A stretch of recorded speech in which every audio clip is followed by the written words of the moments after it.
ಸ್ನೇಹಿತರೆ, ದೊಡ್ಡ ಕುತೂಹಲ ಈಗ ತೆರೆಬಿದ್ದಿದೆ.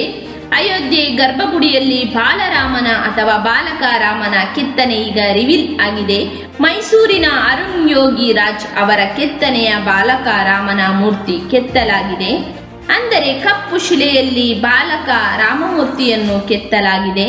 51 ಇಂಚ್ ಎತ್ತರ, ಅಂದರೆ 4 ಅಡಿ 3 ಇಂಚ್ ಬರುತ್ತದೆ. ಪ್ರಭಾವಳಿ ಅಂದರೆ ದೇವರ ಹಿಂದೆ ಇರುವುದಕ್ಕೆ ಪ್ರಭಾವಳಿ ಅನ್ನುತ್ತಾರೆ. ಅದನ್ನು ಮೈಸೂರಿನ ಶೈಲಿಯಲ್ಲಿ ಕೆತ್ತಲಾಗಿದೆ.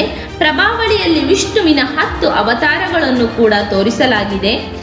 ಮೇಲೆ ನೋಡಬಹುದು ನೀವು ಹಿಂದೂ ಧರ್ಮದ ಪ್ರಧಾನ ಸಂಕೇತವಾದ ಸ್ವಸ್ತಿಕ್ ಓಂ ಮುದ್ರೆಯನ್ನು ಕೂಡ ಕೆತ್ತಲಾಗಿದೆ.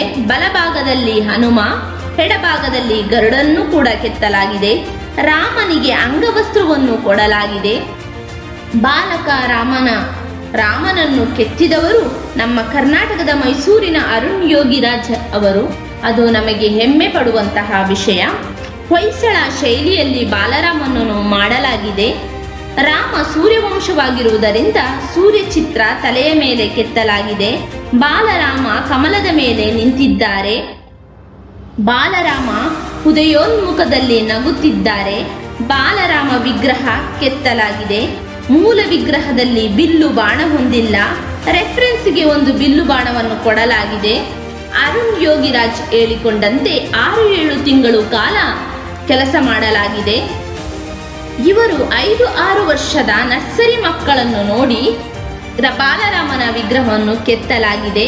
ಅವರು ಹಲವಾರು ಅಧ್ಯಯನವನ್ನು ಮಾಡಿದ್ದಾರೆ ಎಂದು ಮೂಲಗಳಿಂದ ಕೇಳಿ ಬಂದಿದೆ. ಕೆತ್ತಿದ ಶಿಲೆ ಕೂಡ ಕೃಷ್ಣ ಶಿಲೆ, ಕರ್ನಾಟಕದದ್ದೇ. ಅದು ನಮಗೆ ಹೆಮ್ಮೆ ಕೊಡುವಂತಹ ವಿಷಯ. ವಿಗ್ರಹ 51 ಇಂಚ್ ಇದೆ, ಏಕೆಂದರೆ ರಾಮನವಮಿಯಂದು ಸೂರ್ಯನ ಕಿರಣಗಳು ರಾಮನ ಹಣೆಯ ಮೇಲೆ ಬೀಳುವ ಉದ್ದೇಶದಿಂದ ಮಾಡಲಾಗಿದೆ. ಇದು ಇಷ್ಟು ಬಾಲರಾಮನ ವಿಗ್ರಹದ ವಿಶೇಷಗಳು ಫ್ರೆಂಡ್ಸ್.